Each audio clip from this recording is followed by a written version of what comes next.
Welcome, everyone. I'm Sharon O'Sullivan, Global Head of Corporate Partnerships for Global Citizen. Thank you to everyone joining us today from around the world for this informative and hopefully inspiring panel. I want to thank Global Compact for inviting us to contribute to their Uniting Business Live series under today's theme of SDG Business Forum with a focus on purpose-driven business and partnerships. Partnerships are the cornerstone of Global Citizen's work, unifying artists, the private sector, civil society, philanthropy, governments, and nonprofits, leveraging the interests and abilities of different stakeholders to create scaled impact and outcomes. Underpinning those partnerships is direct engagement with millions of global citizens, informed, active, and enthusiastic individuals around the world who engage with Global Citizen to learn more about the issues they care about, and most importantly, to take action, to be part of a movement for change. We're excited to be bringing together today some of our most committed and passionate partners from across a wide range of sectors, from technology to sports, from transportation to health and wellness. Thank you to our esteemed colleagues and friends for joining us today. And before I introduce our impressive moderator for today's session, please join me in watching a short video which speaks to Global Citizen's work and how we facilitate and drive action and advocacy for scaled global change.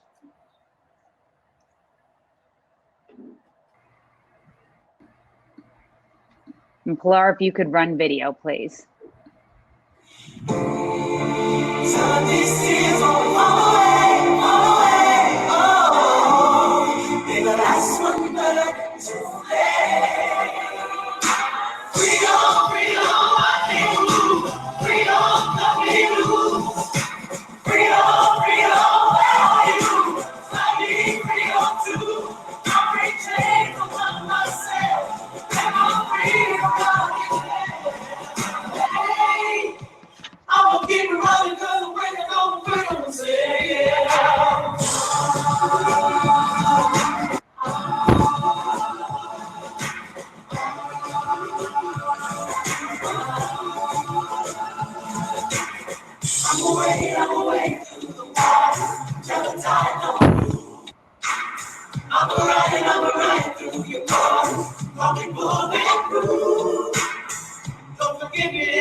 Thank you, and hopefully you get a quick look at Global Citizen.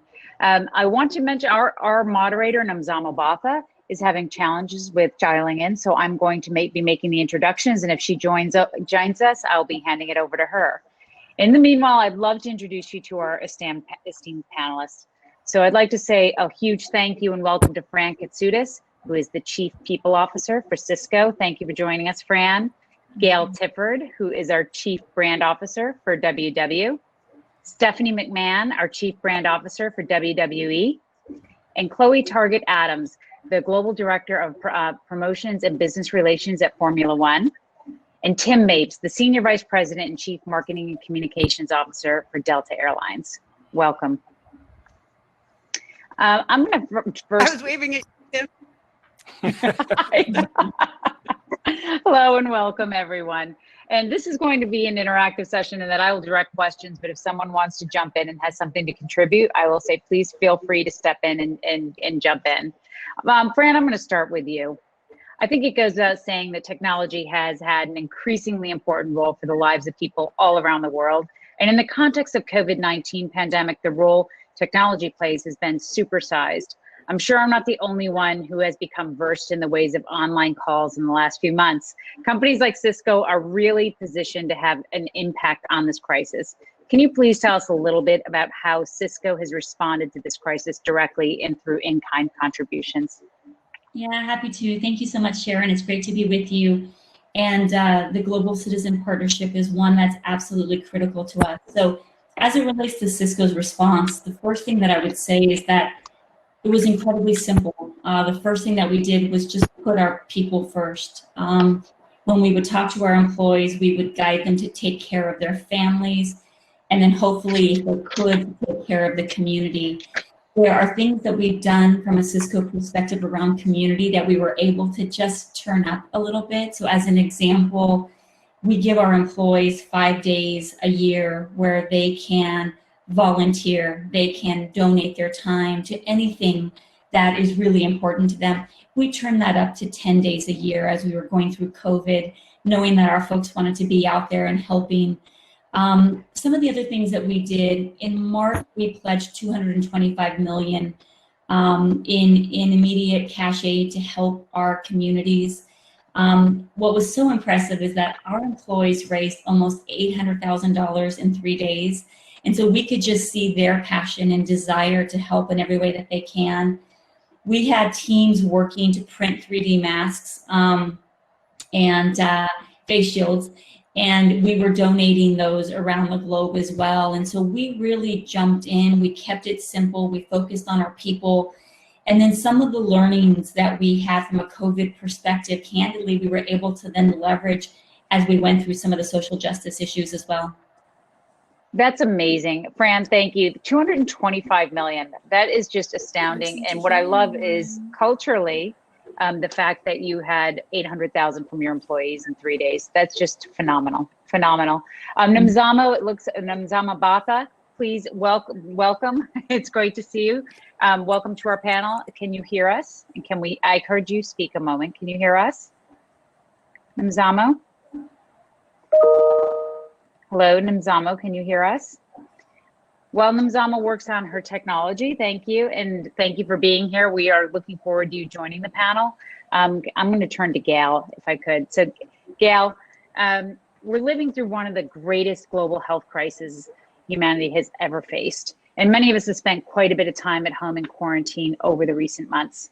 And that has undoubtedly taken a toll on people's mental and physical health and well-being.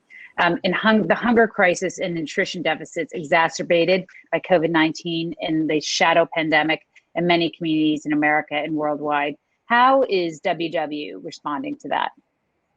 So thank you, Sharon. And, I think it's important to recognize, at this time, we're not only in a global health crisis, but an economic crisis, environmental crisis, social and racial crisis.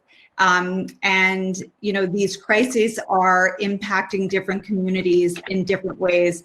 I actually heard this saying from a Yale psychiatrist that we are under a time of relentless stress, which I thought that concept was so interesting, where we never really have time to return to that homeostasis for our bodies to regenerate. And so similar to Fran, we had really a three-pronged approach. One was our employees, like what are the support and resources that they need during this time? And that ranged from flexible hours to time off to stipends. I mean, some people had never worked in their homes at all. So like having a desk chair. And then we looked at our members and, we have over 5 million members. How can we support their journey?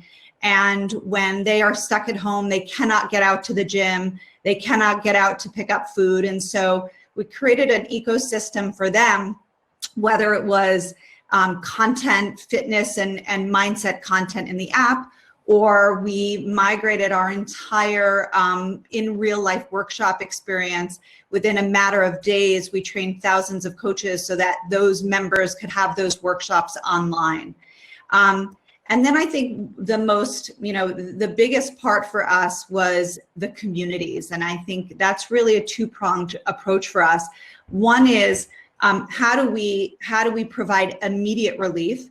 And that's where our partnerships with Feeding America and Wholesome Wave were so critical. Partnering to, we provided a few $1 million to provide over 10 million nutritious meals, as well as 3 million pounds of fresh food and produce.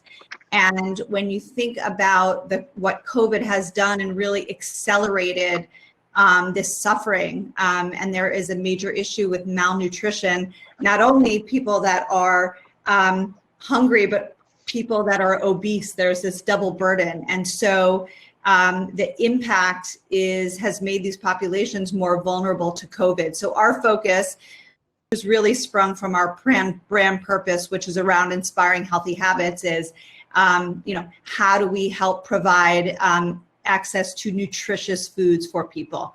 So that was our immediate relief, and something that we're working on right now. We very much believe that it's not just enough to market to a consumer. You need to matter to people. I come from 20 years at Unilever, so it's in my DNA. And so what we're really focused on now is how do we take our nutrition science and our behavior change experts and to really create impact at scale. That's incredible. That's incredible. What I've gotten from both Fran and you, Gail, is speed. And that to me is going to be something that we should really pay attention to right now, and having a conversation on business and how in this time of crisis, again, a consistent thread is probably the speed of change, which is dramatically different for everyone, including Global Citizen. Let me move on to Tim. I was looking for Nzamo, and we will come back if she jumps in.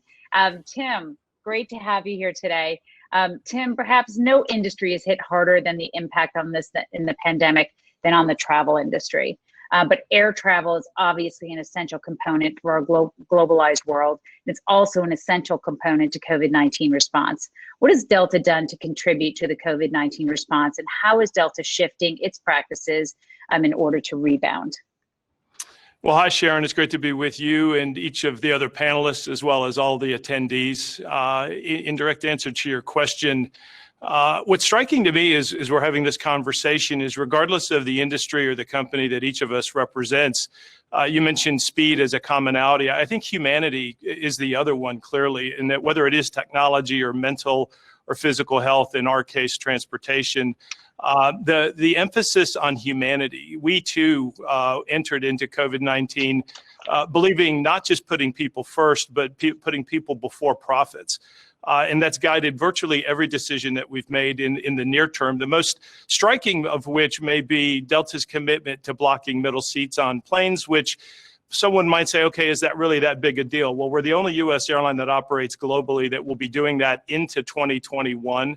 We're also an airline that, in addition to doing that, is maintaining a number of other protocols that are designed to first protect our employees, all 75,000 of them who have the privilege every day of serving what amounts to ultimately 200 million people in 60 countries around the world. And it's no surprise to anyone that if you don't have people, if you don't have healthy humanity, then you don't have a business. I don't care what industry, what sector, what company it is, you need customers, and you need to better serve those customers. And what's been striking for us is Delta's Net Promoter Scores through this process are up 30 points, not 30%, 30 points year over year. And I think it's because these values that we're all discussing in each of our individual cases are coming through for the industry leaders, that these are companies and brands that operate on a different level than just a P&L. They operate with a heart, they operate with values, and those values guide the decisions every single day. And to your point around the essential role we play, and certainly travel, and everybody wants to get on airplanes and fly to exotic places. I heard a statistic yesterday that to me was mind-boggling, that just in the United States, it's going to take 8,000 747s of capacity to take the vaccine once it's in place just in the United States and distribute that to the 300 plus million people in the country. You think about that as an essential role, along with healthcare providers, along with food, along with everything else. So it's vital not only that we're putting people before profits, but that we all do see this nobility in what we do, each of us, in the brands and in the companies and in the businesses that we represent, that links back to serving humanity, not just serving customers, serving the future of humanity.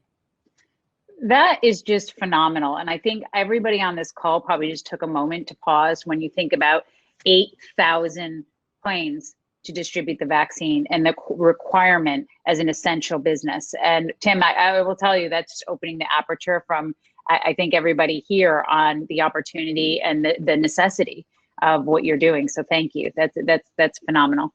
I'd like to turn to Chloe. Chloe, hello and welcome. Through professional racing, clearly you've been disrupted.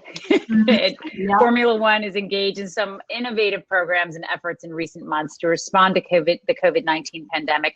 Can you tell us more? Why was it important for Formula One teams to get directly involved in providing relief to communities in need?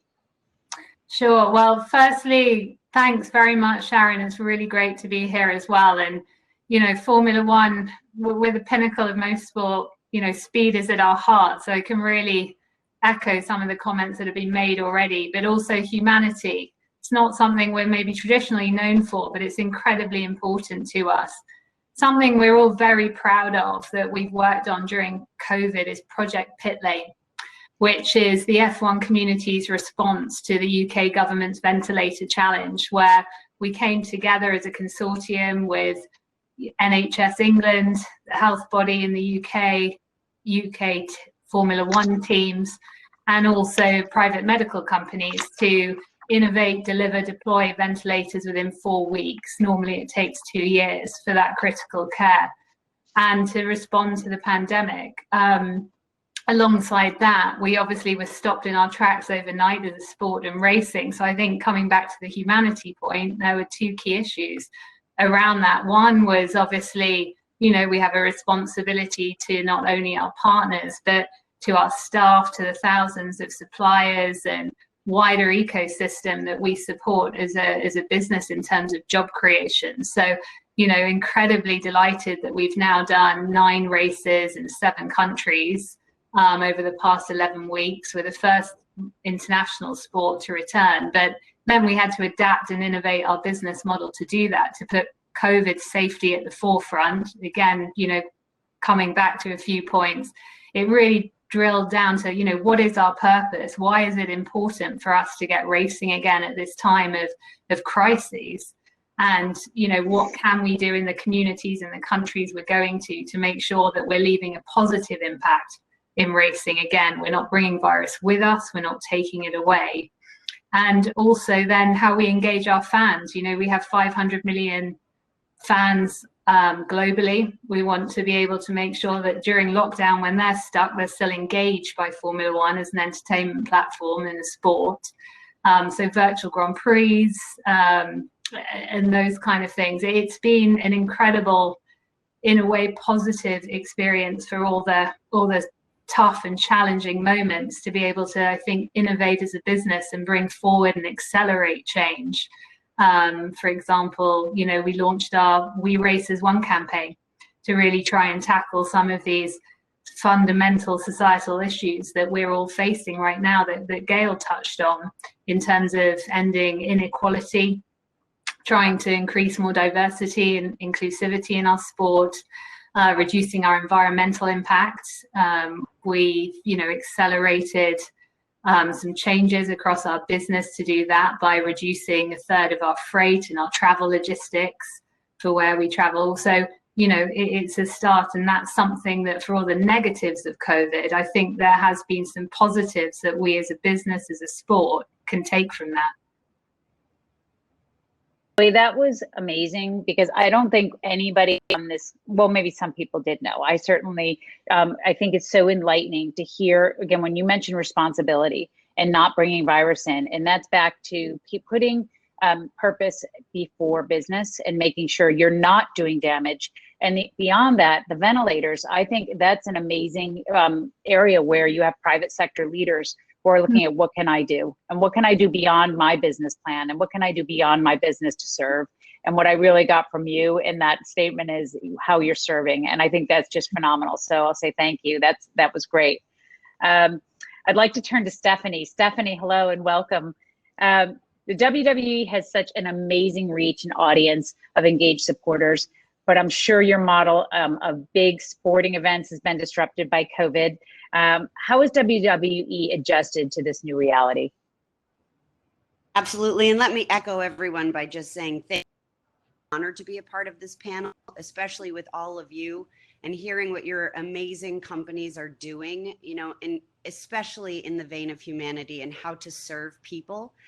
Because that's what WWE does best. It is our mission to put smiles on people's faces the world over. That's it. So when you are a media company that has over 500 live events in the world and COVID hits, it certainly does have its impact.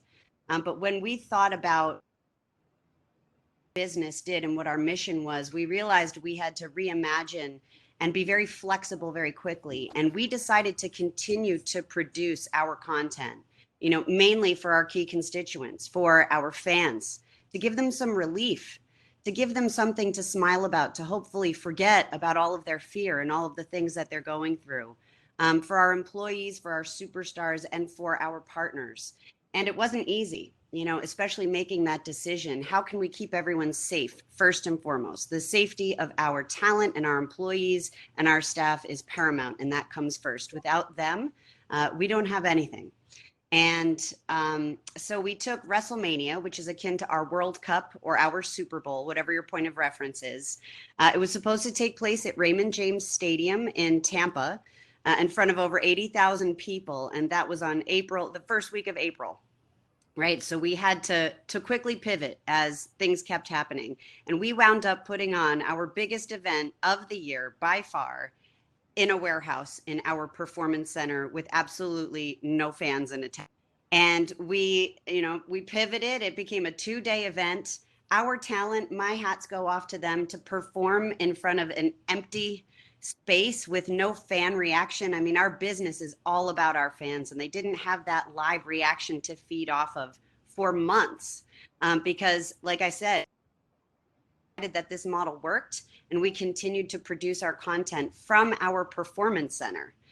We have now evolved. We were hoping to get into the live event space by now with fans in attendance, but clearly that's just not possible for us, to do in a safe manner. So the decision that we've made is we introduced something called the Thunderdome, where we've partnered with the Famous Group, and we have virtual fans. We have nearly 1,000 virtual fans in attendance. We've taken up residency at the Amway Center in Orlando. Not having human beings in seats allows us to really bring back the spectacle of WWE with our pyro, our lights, and all of that good stuff in places where we couldn't do it before because there were actual human beings. And now we're delivering a far more interactive and engaging experience for our audience. But what's really important, you mentioned the reach of WWE, right? We're in 180 homes, 28 different countries. We reach over 800 million people, 5th most viewed YouTube channel. So content is one piece, but then how can we give back, right? We actually have 4 key pillars to giving back. They are hope, inclusion, empowerment, and service. And a number of things that we did and that we do all year. But then when we focused on COVID, we created WWE branded masks, and all of the proceeds from those masks went to AmeriCares. We partnered with Ad Council, and we were running, the good hygiene spots and everything that we could do across all of our platforms. We partnered with all of the different sports leagues, actually the majority of the sports leagues, to put on something called the Real Heroes campaign, which was about recognizing, athletes and WWE superstars are seen as heroes, but the real heroes are the medical workers on the front lines. And of course, there are real heroes in first responders and teachers and everything, but we decided to focus on medical workers. And it was this incredibly immersive campaign that we're so proud to have been a part of. We've also, Boys and Girls Club and UNICEF, as Gail was mentioning, the importance of good eating habits and making sure that there's enough food for those who are starving and to try to educate those who have obesity problems. We work with UNICEF on that front. Just any number of initiatives that we can be involved with to truly help and to use our platforms to spread the message for good. Stephanie, that was amazing. Right now, I think everybody on this panel, as well as everybody listening, knows how important entertainment can be, and sport, and bringing people together. And Chloe and Stephanie, again, going back to speed, you've had to adjust quickly. And again, to do it with the underlying service to your employees, to your fans, as well as to the public who may never have been exposed before, through your message of good hygiene and masks, by opening the Thunderdome, by having races. It really is impressive in how you're giving the world back sport, but doing it with purpose and making sure that you're activating your platforms, number one, to COVID-19 response, but to connect with people in their homes. So I will say just fantastic. That was really inspiring and amazing. Thank you. Thank you for that. I'm going to bring it back to the overall panel. If this pandemic has proved nothing else, it's that the collective problems require collective action, and the SDGs provide that platform for us as the most progressive development framework with the broadest global support for the world has ever seen. So as we all know, we've slid backwards. And right now, we don't know how much we've slid backwards, but we know that 10 years from now, the goalpost has changed. We've already lost many months of progress due to the pandemic. And in recent data from the UN shows that not only stalled progress, but backtracking on so many issues, from food security to gender equality to justice and accountability. And I'll ask the panel, in your views, what will it take to get us back on track? And what is the appropriate role for the private sector in driving forward implementation? And can I start with Fran on that answer, if you're comfortable with that question? Happy to, Sharon. Thank you. You know, I think it's sessions like this and coming together. I'm a big believer that companies can do tremendous good. And listening to the amazing leaders on this panel, you can see that. But when we come together, I think it's absolutely exponential as far as what we can do. And I think we're going to have to approach and try to make up for some of the lost progress, if you will, from an SDG perspective together. Something that was fascinating for us early in the pandemic was we came together with our partners and we came together with our suppliers. And we basically said, what can we do together? And we found that there were areas where we could support the community, like around homelessness here in the Silicon Valley. And we could be so much more powerful together. And so my sense is that we're going to have to come together across industry. We're going to have to be willing to learn from one another. I think we're going to have to be willing to not brand things. It doesn't have to be a Cisco effort. I want to join any effort that drives significant progress. And I think, again, we're going to have to really empower our people because they have the most amazing ideas. And I think together we're going to be able to see impact. Sharon, can I chime in there? Because I could not agree more with Fran. I think, first of all, you know, the social responsibility is that of every single company out there. And the brands that actually take control and make a difference are the ones that are going to win. So there might be short-term profit trade-offs, but I'll tell you right now, Delta is the only airline that I will fly. And I had to take my daughter, move her into college 3 weeks ago, and I went on Delta. So I think that it's really, really important to understand that, you know, social impact and business impact go hand in hand here. And so that's number one. Number two, you know, I spent almost 5 years with many of you on this panel, really trying to make change against SDG 5, gender equality. As the co-founder of See Her, you all joined on, and we were able to make real measurable progress. And now it's time, and I'm shifting my view over, that's in good hands. I'm shifting my view over to SDG 2. It's critical because if people, they can't even think about thriving if they're worried about. And so I do, and something we are working on is bringing like-minded companies together to create real change that is trackable, that is measurable. And the reality of it is consumers are believing more in us right now than in government. And that is a really, really sad state. But guess what? I know we are all up to the charge. And by the way, Tim, I give you a lot of credit. You're in the center of my screen with all of these women orbiting around you. And I'm just loving this picture and I'm loving the chat. Thank you. And by the way, and that's a great point, Gail, and thank you for jumping in on that. It takes great men to be able to be comfortable surrounded by women and women in power, in positions of power. And I've seen some chat actually coming in through the questions and through the people attending. And there were some comments about the amazing group of women. And I will say it takes amazing men to be in the environment surrounded by strong women. And I will thank you because it takes all of us. So thank you, Tim. So I do want to say hello to Namzama Batha. Namzama, can you hear us? And can we hear you? Let's do a quick check. We all thought we knew what technology was until COVID happened. And so all years and trying to just this virtual world, I'm glad that I finally have joined this incredible group of panelists. So it's good to be here. Hi, everyone. Zamo, you are such a friend of Global Citizen. Let me introduce you properly, if I could. And I'm sure everybody would be thrilled to hear what you've been doing.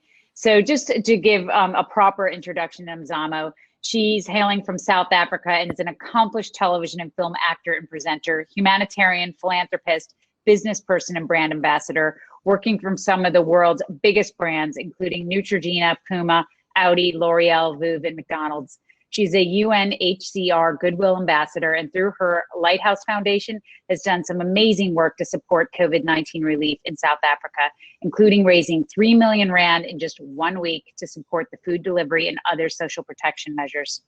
If that's not enough, Nomzamo will be starring in the upcoming Coming to America sequel, along with Hollywood heavyweights such as Eddie Murphy, James Earl Jones, and Dave Chappelle.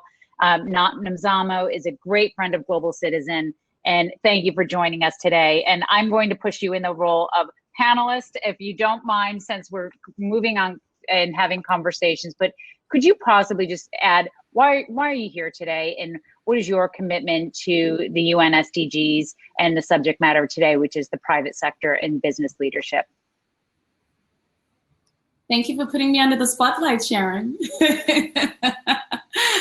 But for me, it's important to always include the private sector. You know, the SDGs cannot be accomplished until every single hand that is able to truly be a part of society to show up and show out. I think what's incredibly important as well, especially for grassroots level people and grassroots level communities that have been hit really, really hard by this pandemic, truly do depend not only on justice, but also on gender equality and female empowerment. And I think it's incredibly important that we have such conversations that are open in the air. So many times we find that private sector has been doing such incredible work, not only in the boardroom, but also in the communities at large, but no one ever gets to find out about it. And so you have people and organizations like Global Citizen that have truly become, you know, Global Citizen has had festivals around the world that have garnered millions and millions of people. It was incredible to see how One World Together at Home was able to do exactly the same thing, in fact, even more, by going virtual. So it's not just about, you know, doing the practices of the old, but it's about finding innovative ways of truly surviving this new normal, because I think it is a new normal. You know, we'll never see the world that we once had before. So it's about how do we move forward, but most importantly, how do we move forward with private sector? And I think the great conversations that have been happening right now is that people don't want performative arts from private sector. They want real change. They want real commitment. They want to see real action. And it's been incredible to see the organizations such as WWE, such as WW, such as Delta, such as Cisco, to truly show, to truly show that it's not about the words that you say, but it's about truly the actions behind those words. And it's incredible to be a part of this panel and show the United Nations that the SDGs have 10 more years to go. We've had a bit of a delay in the past couple of months, but that's not to say that it's impossible to truly, at the end of the 10 years that we have to go, to truly stand up and say that we've made such an incredible amount of change and transformation in communities at large. And so I'm going to put you on the spot, Sharon. Global Citizen this year went virtual, which is absolutely, well, it's not unheard of, because a part of Global Citizen was about going virtual. But I think what has always been the mandate, and continues to be the mandate of Global Citizen, is the actions. You know, every single action counts, no matter how big, no matter how small. How do you feel in terms of the One World at Home and Global United, in terms of the approach that Global Citizen took this year, and of course the results that you reaped? I'd love for you to share. Thank you, Nomzamo, and thanks for jumping in on the conversation. We threw you right in the deep end of the pool. One World Together at Home, it's funny because as I was preparing for this panel, I watched a video of just what was accomplished, and it made me pause, and we were up to our eyeballs in it. And if you hear from our founder, Hugh Evans, he'll say, you know, this wasn't something we planned, but no one else was doing it. And there was an urgent need around the world, economically and emotionally. And one of the things that Global Citizen has been able to prove is that we are a unifier across the private sector, artists, philanthropy, governments, and nonprofits. And there's very few people that can bring everyone together. And that was one where, again, when you have Lady Gaga leading the charge and you're bringing forth the Rolling Stones and Super M and Burna Boy, we had over 100 artists who wanted to connect with people using their voices and celebrating our frontline workers. It gave me chills just to think about it. We also, the private sector, had an incredibly important role. We had 16 corporates come to us, and we had direct competitors, fierce competitors, who came to us and put down their swords because they wanted to be part of the solution. And again, we raised $127.9 million to COVID-19 response, with over 50 organizations receiving funding from both governments, philanthropists, and actually in the private sector. So what we did, we had from Coke to Pepsi, from J&J to GSK, Verizon and Vodafone, everything that was traditional, corporations that would never be seen side by side chose to do it because they wanted to be part of the solution, and including most of the panelists here today who were part of that huge event. We also had every broadcaster. We were in the US and around the world. We ran in 180 countries. We were on multiple outlets in the US, ABC, NBC, and CBS, with streamers, as well as social platforms. We were on YouTube, Twitter, Facebook, Yahoo, Roblox, Twitch.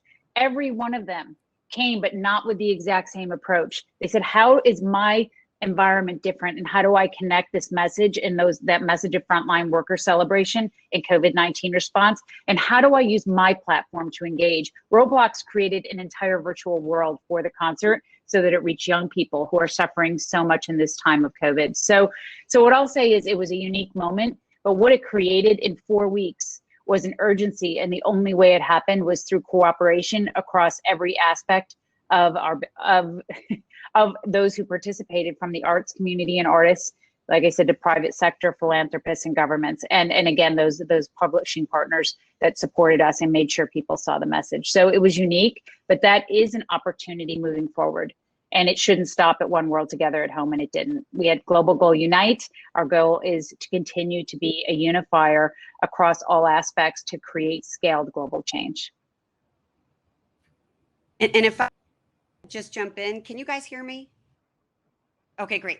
So One World Together at Home was so remarkable and amazing, especially because of the way you were able to unite all of the people. And when we talk about, for WWE, one of our biggest, goals is really gender equality. That is where we're partnered the most with Global Citizen. And when we talk about the power of private sector, I think what we're talking about is the power of people. So I just want to tell a quick story because I think that this really matters. We had something called the Women's Evolution in WWE. As our female performers were treated as secondary, if not tertiary type stars. Not out of malice, but because there was a belief that the women weren't the main event, that they couldn't be the draw. And our fans spoke very loudly and started a hashtag that trended on Twitter for 3 days, demanding more from us. So as a result, at our biggest event, we rebranded the Divas division to the Women's division. We changed the championship belts from that of a butterfly to more akin to the men's, but still feminine. And we announced that our women were going to be called superstars, same as the men. Here's where the rubber meets the road. So for 6 years in the Middle East, we were trying to have our women be a part of the show. And women at that time, when we first started, weren't even allowed into the arena. We then were able to have our first show with women performing in Abu Dhabi. And there was a chant from our audience, men and women chanting, "This is hope," which is not a typical WWE chant. This is hope. And our female performers said they saw tears in the eyes of little girls in the front row.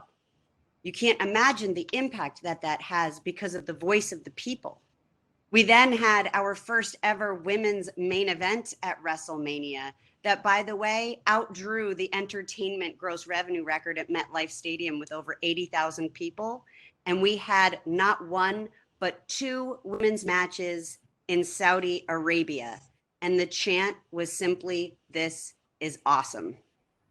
And that's an evolution in a short period of time, but it's listening to the voices of the people. It's empowering your audience. It's empowering the people who really make the difference, the people in the communities that all of us serve. Just to expound upon the importance of partnership for all of us to hit all of these different sectors, with meaningful messaging that empowers the people. That's really amazing. That's amazing, Stephanie. Thank you, by the way. And again, gender equality is something, again, we know that in times of crisis, women and girls are those that suffer most. And we do see a slide back on that SDG. And the reality is it does take the portrayals that Gail mentioned and Stephanie mentioned to really change and to create a vision and an equality that doesn't currently exist. So thank you. Tim, can I ask you, you've already mentioned the work that you're doing at Delta on a top line, but you really have done quite a bit with the SDGs prior to COVID, during COVID, and now I know you're kind of looking beyond too, and it's hard to look beyond. Can you talk a little bit, not just as a source of financing, but through your actions that the businesses, you take a look both internally and externally to support the efforts of policymakers and implement the SDGs. Can you talk a little bit more about, again, prior to COVID, during and after, like just how you're looking at the SDGs and Delta's role?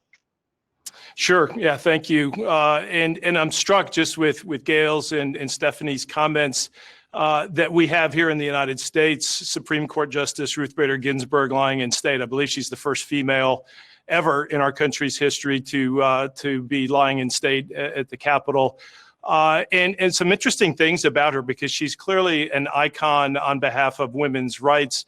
But I think even she herself in her early career would have said it wasn't really about women's rights. It was about equality, sexual equality, and the discrimination against women purely based on their sex. I think when you pull up on that, and clearly, thankfully, we've come a long way in the United States and around the world in different parts toward that. But I think to your original question a moment ago, too, about things that COVID-19 has taught us, I'm not a big believer yet that there's any silver lining in COVID-19 as we sit here 6 months in. But if there is one, it's the potential for us to slow down. We've been talking a lot this morning about speed, and we believe speed wins. Our aircraft fly 525 miles an hour, so a little bit faster than the F1 cars. But it's also an opportunity for us, I think, as humanity to slow down and say, and take stock, right? And to look around and say, is this what we want it to be? The goals certainly give us the guidelines, but I think there's also an opportunity when things are okay to be going along with a status quo and moving at a speed that's productive, but that isn't necessarily reflective. And I think we find ourselves now at a moment in time where circumstances, for one reason or another, provide us with the opportunity to really slow down, take stock, and look around and say, is this what we want it to be? And so whether it's equality on a global basis, which clearly as humanity, we have an enormous way to go, clearly here in the United States, but equally around the world to truly live up to what equality looks like. But whether it's environmental sustainability and the effects that has on the haves and the have-nots, we as Delta are working across that full spectrum. Diversity and inclusion, social and sexual equality, certainly taking active stances, providing funding, and most importantly, to the comments we've already talked about, taking action, whether it is increasing the amount of diversity that's reflected in Delta's senior officer counts or across our entire company. We've been very public that I think starts with the opportunity to, having reflected, bring a much greater degree of transparency to yourselves, right? To start with being honest with yourself and saying, is this right? Is this who we are? Is this what we want to be? And then actually not only taking action to fix that, but being as public as we can to say and to share that we're not yet where we want to be. We as a company, we as a leadership team, we as a culture here in this country and around the world. So we take the 17 goals very seriously. We're actively committed to many of them. As a transportation company that operates around the world, global aviation accounts for 1.3% of global emissions. And it's our commitment to get to carbon neutrality. And we've invested $1 billion to do that. So that's an example of many, many others, because it isn't just about getting to carbon neutrality. It is about reflecting the world we serve, respecting the world we serve, and finding ways for Delta to live up to everything it means to be and to represent and celebrate equality. Carbon neutrality from an airline is certainly something to be celebrated. So thank you, Tim. That was just phenomenal. Chloe, can I ask you a question? How do you balance speed with impact? Can you tell us a little about the decisions making in the time like this at F1? I mean, that's a great question, Sharon. And I think it actually, feeds on a lot of what Tim was saying. Speed is of the essence in Formula One in every single shape and form. But actually, the ability to slow down was incredibly important, because really, for our business, for the survival of it and for, the survival of our employees and our suppliers, it was about, coming back to base and really working out what the building blocks were to be able to continue. So, but then we had to accelerate back up with that speed to be able to then start racing again as quickly as possible. So it was critical to kind of try and balance, I think, the two of those. And as we look longer term for Formula One, as we start to, really get into where our business is going longer term, how we race longer term, again, it's about slowing down and being able to really look at where we can make significant change in our business. But then to be able to deploy that at speed, and actually, that's the one thing Formula One is incredibly good at doing, whether it's within our own business or as a sport as a whole, from, my previous examples of Project Pit Lane to, even our remote broadcast operations, from accelerating a 2-year project into 8 weeks, because when it comes down to it, we just have to deliver, weekend after weekend. Stephanie, I'm sure you have the same in your world, and Fran and Gail and Tim in yours. It's how you can deliver that. Thank you, Chloe. Thank you for that. We have a question here from Joanne Reels in the comments that I just want to read, and I'll put it out to the panel. The private sector has a massive collective voice in COVID response. On the health front, an effort currently taking place is the ACT Accelerator, access to COVID-19 tools such as vaccines, treatments, and tests. One of the core principles behind the ACT Accelerator is ensuring equitable access to these tools, regardless of where you've been born, your ability to pay. If you agree with the principle, what can the private sector do to encourage this to take place? Would anybody like to step in on that?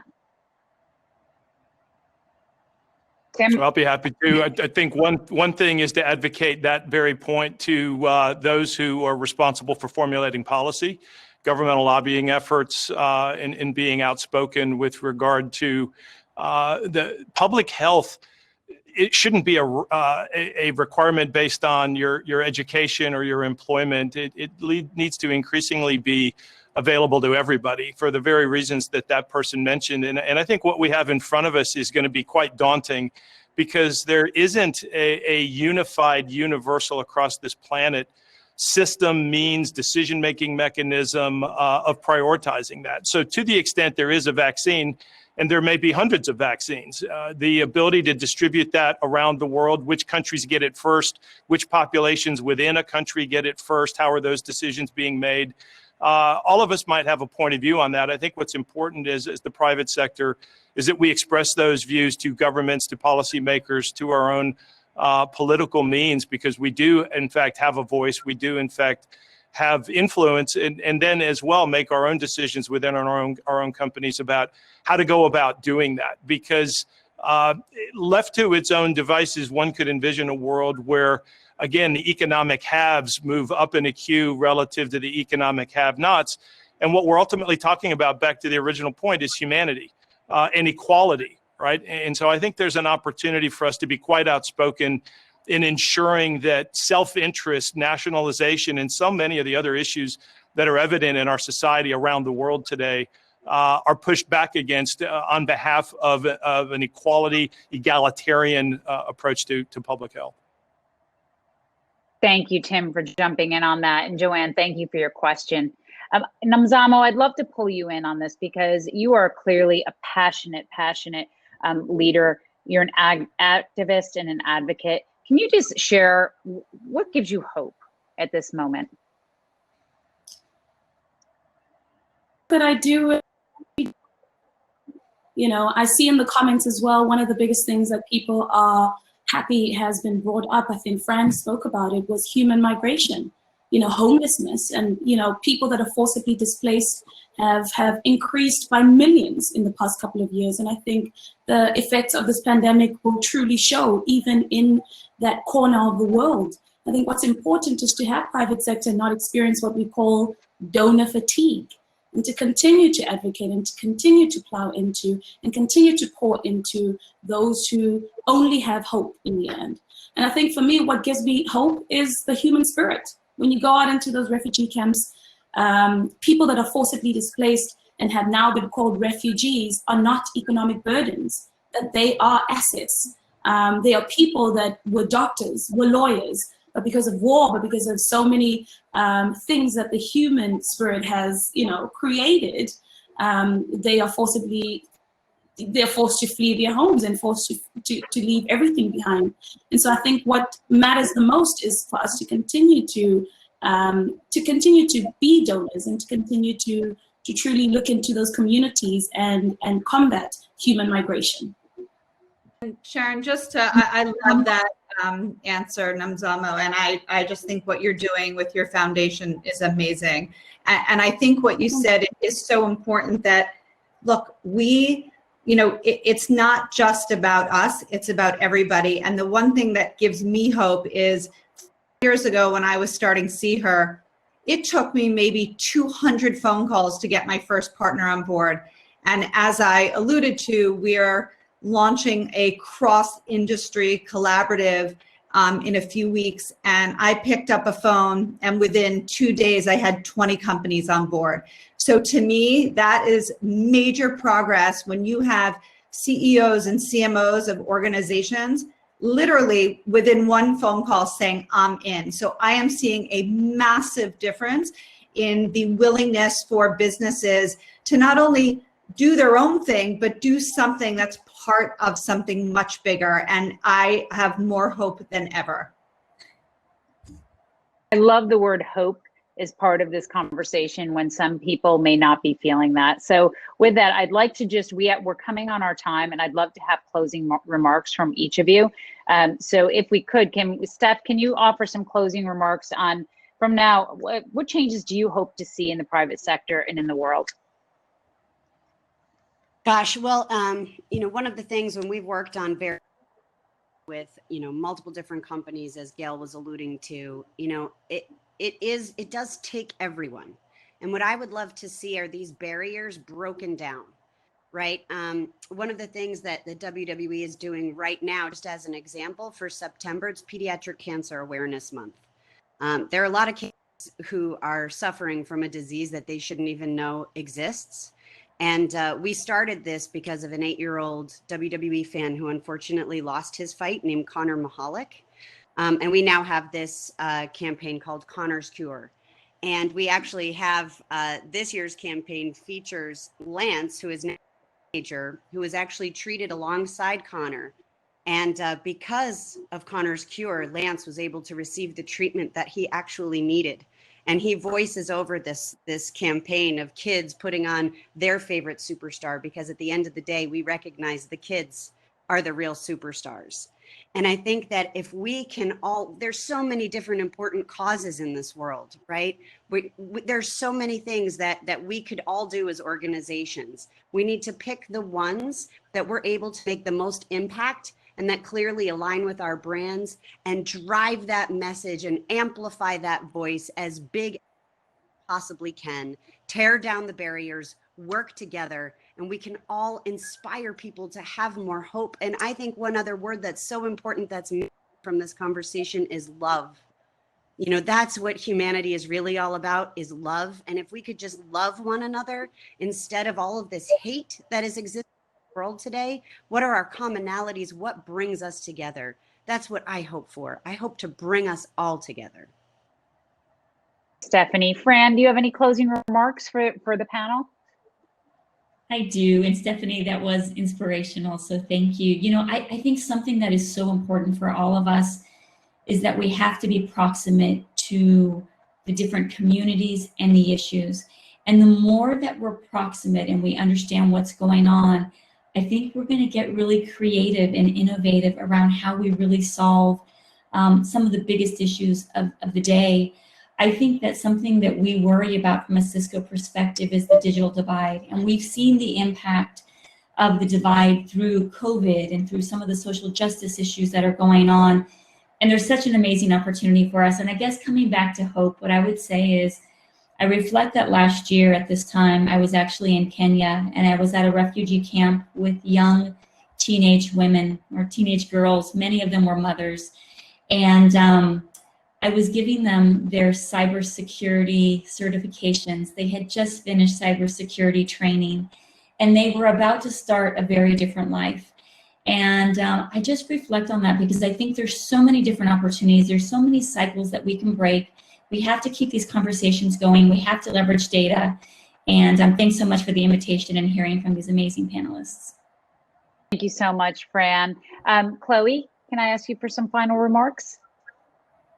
Yeah, sure. I mean, incredibly powerful work, and you know, it's so inspiring. I think from my side, you know, what's critical is all of us, the businesses we're in, we're all highly skilled powerhouses that, you know, we're used to working in teams, to whether that's to, you know, drive business objectives, to grow profit, to give back on a community basis. But we need to remember that not to waste that resource, to use it for the greater good, whether that's through innovation, technology, you know, speed, slowing down, a number of the points we've talked about today.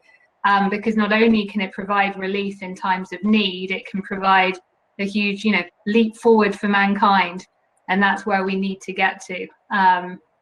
So yeah, thank you very much.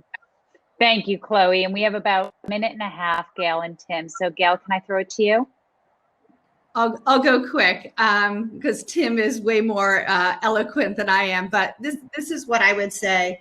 We have to get comfortable that purpose and profit can live side by side. And actually the brands who are serving are the ones that will win. So that is message number one. Number two, this cannot be sidelined in CSR departments and companies. It has to be at the heart, the core, the DNA of our business and what we do. It is going to take years, so we need hope. My daughter's middle name is Hope. So we need to understand it's going to take time. But as Stephanie said, it's not the companies, it's the people that are going to make a difference. So thank you. I'm so honored to be here with you all today. Thank you, Gail and Tim. Well, I'm not going to try to compete with hope and love. Those are fantastically powerful words. I would say this, to your point, Sharon, around kind of backsliding during COVID. I think the ultimate irony is that while we're all displaced and operating out of homes and in remote locations, I think it's creating a hunger in everybody as we may have gone backwards a bit relative to the goals. I think it's equally created an energy and an enthusiasm and a motivation to re-engage when we're able to in very powerful ways that do leverage hope, that do leverage love, and that take part in this connectivity that we all need. Because the ultimate irony is while we're all further apart, in a way, it has the potential to lead us to ultimately come back together in an even stronger way relative to all of the topics that we've covered today. So I too would share my thanks for each of the other panelists and to you, Sharon, for the incredible work Global Citizens doing around the world. We're incredibly proud of our association with you. And we are so proud of our work with the panelists here, all of whom have interacted or contributed to Global Citizens' mission. Namzama, we thank you for being such a strong advocate and partner to Global Citizen. I want to thank Fran, Gail, Stephanie, Chloe, and Tim. We cannot do it on our own. And what I'll say is I have hope, and I am so encouraged by the voices here today and by your partnership. So I'll say thank you to everybody here today. Thank you for joining us. And everybody, there is hope, hope and love. Parting words. Thank you all. Thank you. Thank you.